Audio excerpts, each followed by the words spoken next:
బాయిరెడ్డి సిద్ధార్థ్ రెడ్డి చేపట్టిన చలో medical college కార్యక్రమంలో భాగంగా హౌస్ అరెస్ట్ చేయడం జరిగింది. ఈ రోజు బాయిరెడ్డి సిద్ధార్థ్ రెడ్డి ఇచ్చిన ప్రెస్ మీట్ లో కొన్ని ఆసక్తికర మాటలు కూడా చేయడం జరిగింది. ఇందులో డిప్యూటీ పవన్ కళ్యాణ్ గురించి కొన్ని విమర్శలు చేయడం జరిగింది. ఆయన మాట్లాడిన మాటల్లో అర్థం ఉండదు అంటూ పొద్దున్నే లెగిస్తే ఒంగోలులో పుట్టాను అంటాడు, రాత్రైతే కర్నూలులో పుట్టానని అంటాడు, దీపం ఉంటే మా నాన్న సిగరెట్ దీపంతో వెలిగించుకున్నాడని అంటాడు అని బాయిరెడ్డి సిద్ధార్థ్ రెడ్డి విమర్శించారు. ప్రచారం చేయాలా, దాంట్లో బీజేపీకి సంబంధించిన ఒక ఆయన యాక్టివ్గా తిరిగినాడు, టీడీపీకి సంబంధించిన ఆయన ఒక ఆయన యాక్టివ్గా తిరిగిన, జనసేన ఉనికే లేదు ఆడ. ఎందుకు లేదు? ఈ రాష్ట్రంలో కొన్ని చోట్ల మేము చెప్పిన చోట్ల మాత్రమే మీరు తిరగాలి తప్ప ఎక్కువ చోట్ల మీరు తిరగకూడదు. అటనే మేము చెప్పినప్పుడు మీరు మాట్లాడాలి తప్ప ఎక్కువ తక్కువ అరసకూడదు అని చెప్పినారు. అస్సలు మేము ఆయనను ఒక్క మాట అనదలుచుకోలే. అది కరెక్ట్. మేము పొరపాటున కూడా మాట్లాడదలుచుకోలే. చెప్పినట్టు వాళ్ళని గురించి ఒక మాట కూడా మాట్లాడదలుచుకోలేదు. మాకు fight is between YSR Congress party and కూటమి. ఆ కూటమిలో పవన్ కళ్యాణ్ ఉన్నా, బీజేపీ ఉన్నా, చంద్రబాబు నాయుడు ఉన్నా, లేకుంటే ఇండైరెక్ట్గా వచ్చే కాంగ్రెస్ పార్టీ అధ్యక్షురాలైనా ఎవరైనా కావచ్చు. మేము వీఆర్ వెరీ క్లియర్. మేము సింగిల్గా ఉన్నాం. మా స్టాండ్ ఒకటే, ఈ రాష్ట్ర ప్రజలకు మంచి చేయడం ఒకటే మా స్టాండు. ఈరోజు రాష్ట్రంలో ఎవరైతే కానీ చెప్పుకునేదానికి ఏం లేదనుకుంటున్నారో వాళ్ళే వైఎస్ఆర్ కాంగ్రెస్ పార్టీని విమర్శిస్తున్నారు. మీకు ఒకటి చెప్తాను, రాజకీయ నాయకులు మీరు ఎట్లా ఇప్పుడు పవన్ కళ్యాణ్ అనేవాడు ఈ 4 సంవత్సరాల్లో ఏం మాట్లాడినాడు ఒక్కసారి ఆయన మాటలల్లో ఆయన డైలాగ్స్ అన్ని చూడమని చెప్పండి. ఆ డైలాగ్ చూసిన తర్వాత నువ్వు ఈ మాట ఎరగడం చాలా తప్పు. ఆయన గంటకు ఒక మాట మార్చుకున్న మనస్తత్వం కలిగిన వాడు పవన్ కళ్యాణ్. ఇప్పుడు అంతే కదన్నా. ఇప్పుడు అంత మంచి పాయింట్ అది. ఎందుకంటే కానీ పొద్దున ఒంగోలులో పుట్టినా అన్నాడు, నెల్లూరులో పుట్టినా అన్నాడు, కర్నూలులో పుట్టినా అన్నాడు. అది మీరు అడగాల్సింది మమ్మల్నిగా, ఆయన అడగాలి. ఏం సార్ ఇన్ని చోట్ల పుట్టినావు నువ్వు అని. అది అయిపోయిన తర్వాత ఏమన్నాడు, నేను మా నాయన అసలు మా ఇంట్లో హారతి ఇస్తే సిగరెట్ వెలిగించుకుంటామని ఆయన్నే అన్నాడు. పొద్దున్న లేస్తే మా ఇల్లంతా రామనారాయణ ఉంటుంది అన్నాడు. ఇప్పుడు అంత ఘోరంగా అబద్ధాలు చెప్తాంటే, ఇప్పుడు నువ్వు ఇందాక నీ కింద మళ్ళీ చెప్పినా, మళ్ళీ నాతో చెప్పిస్తాను. నువ్వు నీ కోరిక అంతే ఏంది, నేనేమన్నా మాట్లాడితే పవన్ కళ్యాణ్ వెళ్తే నన్ను తిట్టియాలని. నువ్వు నా మీద పడగొట్టినావు, ఆయన పైన పడగొట్టినావు. ఈరోజు మేము ఎందుకు ఈ చెల్లో నంద్యాల కార్యక్రమం పెట్టినామంటే గాన కేవలం వైఎస్ఆర్ కాంగ్రెస్ పార్టీనో ఇక్కడ ఉన్న నాయకుల అవసరమో కాదు దీన్ని అడ్డుకోవడం. ఈ రాష్ట్రంలో ఉండే ఎంతో మంది డాక్టర్లు వాళ్ళు బయటికి వచ్చి స్పందించాలా. ఈ ప్రైవేటైజేషన్ వల్ల లాభమా నష్టమా అనేది. ఎందుకన్నా గవర్నమెంట్ కాలేజ్ బెస్టా, ప్రైవేట్ కాలేజ్ బెస్టా అనేది మేము ఉదాహరణ చెప్పాల్సిన అవసరం లే. ఈ దేశంలోని ఎడ్యుకేషన్ సిస్టమే మీకు ఇంటర్మీడియట్ అయిపోయిన తర్వాత ఎంబీబీఎస్ ఎంట్రన్స్ రాస్తారు. ఎంబీబీఎస్ ఎంట్రన్స్ రాస్తే కానీ బెస్ట్ మార్క్స్ వచ్చిన వాళ్ళకు సీట్ ఎక్కడ అలాట్ అవుతుందన్నా? గవర్నమెంట్లో అలాట్ అవుతుందా, ప్రైవేట్లో అలాట్ అవుతుందా? గవర్నమెంట్లో అలాట్ అవుతుంది.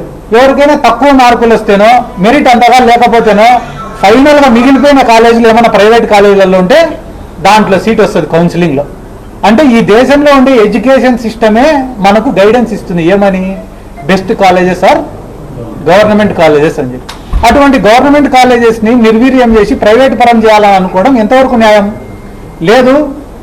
మేము ది బెస్ట్ ఇన్ఫ్రాస్ట్రక్చర్ ఇవ్వాలనుకుంటున్నాం, అందుకనే ప్రైవేట్ పరం చేయాలని అనుకుంటున్నాం అంటున్నారు కొంతమంది. అంటే వీళ్ళు చెప్పే మాట ఏంది? ఈ రాష్ట్రంలో కాలేజీలను డెవలప్ చేయాలన్నా, హాస్పిటల్లను డెవలప్ చేయాలన్నా అది ప్రైవేట్ వాళ్ళతో అవుతుంది తప్ప మా గవర్నమెంట్ చేతుల్లో ఏం లేదని చెప్పి చేతులు ఎత్తేసినారా? మా గవర్నమెంట్ కాడ రూపాయి డబ్బు లేదు, మేము ఏమీ చేయలేమని చెప్పి మీరు చేతులు ఎత్తేసింటే ఆ మాట ఒప్పుకొని ప్రైవేట్ వాళ్లకు ఇవ్వండి, మాకు కూడా సంతోషమే. కానీ ఓ పక్క మీ ప్రభుత్వం గురించి డబ్బాలు చెప్పుకుంటా, మీ ప్రభుత్వాన్ని మించిన ప్రభుత్వమే లేదని చెప్పుకుంటా, 1 సంవత్సరం రూపాయలనే 2 లక్షల కోట్లు అప్పులు చేసి ఈరోజు కనీసం 4,000 కోట్లు గవర్నమెంట్ కాలేజీల నిర్మాణానికి పెట్టేదానికి మీ దగ్గర లేదంటే నమ్మేవాడు ఈ రాష్ట్రంలో ఎవరు లేరు. ఎందుకంటే ఇక్కడనే మన కర్నూలు జిల్లాలో కర్నూలు మెడికల్ కాలేజ్ ఉంది. మా తల్లి కూడా అదే కర్నూలు మెడికల్ కాలేజ్లో చదివింది. ఫ్రీ సీటు, కొనుక్కునే సీటు కాదు, ఫ్రీ సీటు. మా తల్లి ఇదే కర్నూలు మెడికల్ కాలేజ్లో. ఈ కర్నూలు మెడికల్ కాలేజ్కి ఒక చరిత్ర. ఏంది చరిత్ర అంటే, పక్కనున్న మహబూబ్ నగర్ జిల్లాలో కానీ, అంటే తెలంగాణ ఈ పక్కనున్న కర్ణాటకలో కానీ, లేకుంటే ఆ పక్కనున్న అనంతపురం జిల్లాలో కానీ ఎక్కడ పేదవాళ్ళు ఉన్నా కూడా సకాలంలో వైద్యం ఎక్కడ చేయించుకోవాలనే ఒక ఆలోచన వాళ్ళ మైండ్కి వస్తే వాళ్ళకి ఫస్ట్ గుర్తొచ్చేది కర్నూలు మెడికల్ కాలేజ్. అటువంటి గొప్ప హిస్టరీ ఉన్న కాలేజీలు మనం గుర్తుపెట్టుకోవాలి. కాబట్టి వీళ్ళందరూ ఏమి ఇప్పుడు వ్యాపారం చేయాలా? ఏనా వ్యాపారం చేసి డబ్బు సంపాదించుకోవాలి. మా సుధీర్ అన్న చెప్పినాడు ఏమని 22 మెడికల్ కాలేజీలు ఆ రోజు పర్మిషన్ ఇచ్చినాడు చంద్రబాబు నాయుడు అని. ఆ 22 మెడికల్ కాలేజీలు కూడా ప్రైవేటు ఎవరికి ఇచ్చినాడన్నా? వాళ్ళ బంధువులకు, వాళ్ళ అనుచరులకు, వాళ్ళ నాయకులకు, వాళ్ళకి ఇచ్చినాడు, వేరే వాళ్ళకి ఎవరికి ఇలా. అదే రకంగా రేపు కూడా ఒక 4 టెండర్లకు పిలిచినాడు కదా నిన్న. అవి కూడా ఎవరికి ఇస్తాడు తెలుసా? ఆయన ఎంట బ్యాగులు మోసేటోళ్లకు, చెప్పులు మోసేటోళ్లకు, ఆయన జెండా మోసేటోళ్లకు, వాళ్ళకు మాత్రమే ఇస్తాడు తప్ప ఈ రాష్ట్ర ప్రజలకు దీనివల్ల ఈ పబ్లిక్ ప్రైవేట్ పార్ట్నర్షిప్ వల్ల ఎటువంటి ఉపయోగం కూడా లేదు. ప్రైవేట్ కంపెనీ వాడు ఎవడైనా వచ్చి దీంట్లో పెట్టుబడి పెట్టినాడంటే వాని స్వార్థం లేకుండా ఎవడైనా ₹1 పెడతాడా? ₹1 స్వార్థం లేకుండా తిరిగి ఏం రాదని తెలిస్తే వాడు ₹1 పెడతాడా? అంటే వాడి లాభం వాడు ఆశించుకొనే దీంట్లో పెట్టుబడి పెడుతున్నారనే విషయం కూడా మనం అందరం గమనించాల్సినటువంటి అవసరం ఉంది. ఎందుకంటే బడా బడా వ్యాపారవేత్తలు ఎవరైనా వచ్చి డబ్బు పెట్టాలనుకుంటే CSR అని ఒకటి ఉంటుంది. ఏంది?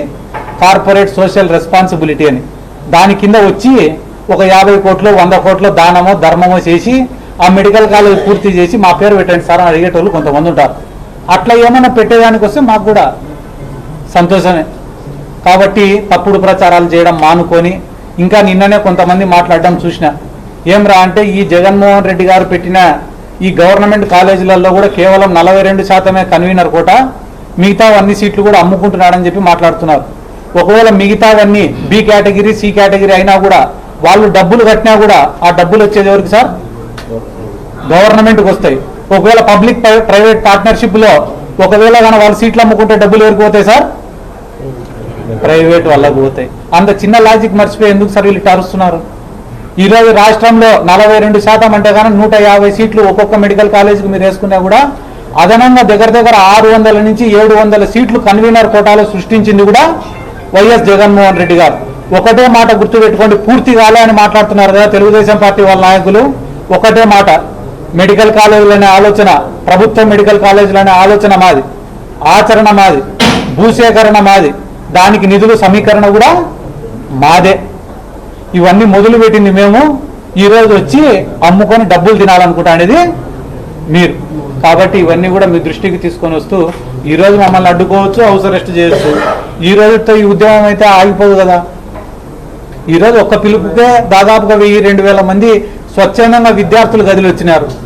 అడుగడుగున ఇన్ని బ్యారికేడ్లు ఇన్ని పోలీసులను పెట్టినారంటేనే ఎంత స్పందన వచ్చిందనేది వాళ్ళే ఆలోచన చేసుకోవాలని చెప్పి ఈ సందర్భంగా కూడా నేను తెలియజేసుకుంటూ ఈరోజు మా యొక్క నిరసన కార్యక్రమానికి మద్దతు తెలపడానికి వచ్చిన కాటసాని రాంభూపాల్ రెడ్డి గారికి, అదే రకంగా దారా సుధీర్ గారికి, ఓబుల్ రెడ్డి గారికి, శ్రీధర్ రెడ్డి గారికి, నాయిరెడ్డి గారికి, అలాగనే ఇక్కడ ఉండే పెద్దలకు అందరికీ కూడా మరొకసారి నా ధన్యవాదాలు తెలుపుకుంటూ సెలవు తీసుకుంటున్నాను.